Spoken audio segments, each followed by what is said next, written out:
Do you know what you should do to get the most juice out of your lime? You cut it in half and then squeeze it. Yeah, you gotta squeeze it, but to make it easy to squeeze, Yeah.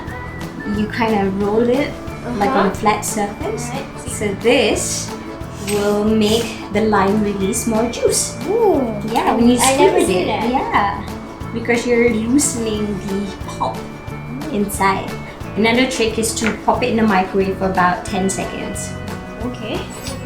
So, how you cut your lime so that you don't have to deal with the seed falling into your food is you cut the sides. The sides first, there you go, no seeds there. And then you flip it like this so that it won't roll. You want the flat surface to be on your chopping board so it doesn't roll, because if I do it like this, it'll move. Hard. Yeah, and it's dangerous as well. So you cut it like that, and then the side again, move it to the side.